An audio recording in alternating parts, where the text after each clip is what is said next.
పేరు డాక్టర్ సురేష్ కుమార్. నేను జిల్లా వైద్య ఆరోగ్య శాఖ అధికారిని, ప్రకాశం జిల్లా. తారీఖున world sickle cell anaemia awareness day అంటే ప్రపంచవ్యాప్తంగా ఈ సికిల్ సెల్ అనే జన్యుపరమైన వ్యాధి గురించి ప్రజల్లో అవగాహన కల్పించి ఈ వ్యాధిని 2047 సంవత్సరానికల్లా ఇండియాలో పూర్తిగా దాదాపు నిర్మూలించాలన్న ఉద్దేశంతో ఈ కార్యక్రమం ప్రారంభించబడింది.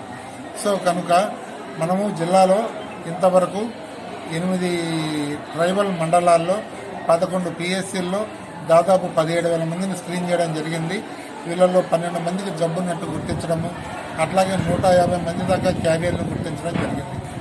జబ్బు ఉన్న వాళ్లకు తగిన సిమ్టమాటిక్ ట్రీట్మెంట్ అంటే వాళ్ళలో ఏ లక్షణాలు బయటపడతాయో వాటికి ట్రీట్మెంట్ ఇవ్వడము, అట్లాగే బ్లడ్ ట్రాన్స్ఫ్యూషన్స్ అవసరమవుతాయి, అవసరమైతే బోన్ మ్యారో ట్రాన్స్ప్లాంటేషన్ అనేది అవసరమవుతుంది. మందులు కూడా జిల్లా కేంద్రంలో వాళ్లకు లభిస్తాయి. అట్లాగే క్యారియర్లో లక్షణాలు ఏముండవు. వీళ్ళకి జబ్బు ఉందని కాదు, ఒక క్యారియరు ఇంకో క్యారియర్ని పెళ్లి చేసుకుంటే వాళ్ళకు పుట్టబోయే బిడ్డలకు కూడా ఖచ్చితంగా ఈ సికిల్ సెల్ డిసీజ్ అనేది వస్తుంది. కాబట్టి క్యారియర్కు మధ్య పెళ్లి జరగకుండా చూడడం, వాళ్ళ కౌన్సిలింగ్ నిర్వహించడం అనేది జరుగుతుంది. సో జిల్లాలో దాదాపు 1,00,000 మంది ట్రైబల్ పాపులేషన్ ఉన్నారు.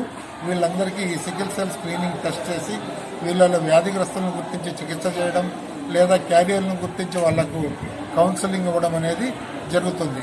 ఇప్పటి వరకు మనం మొదటి దశలో ఈ 11 పిఎస్సీలో దాదాపు 18,000 మందిని మనం టెస్ట్ చేశాము.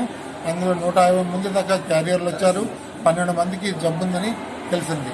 సో ఇక మిగిలిన జనాభాని జిల్లా వ్యాప్తంగా అంటే tribal area, non tribal area అనే కాకుండా ఎక్కడెక్కడైతే ట్రైబల్ పాపులేషన్ ఉన్నారో అక్కడంతా ఈ పరీక్షలు నిర్వహించి వ్యాధిగ్రస్తుల్ని లేదా క్యారియర్లను గుర్తించి వాళ్ళకు చికిత్స లేదా కౌన్సిలింగ్ ఇచ్చి ప్రభుత్వం అనుకున్న ఈ 2047 కల్లా ఈ సికిల్ సెల్ అనీమియాను నిర్మూలించాలనుకుంటున్నాము.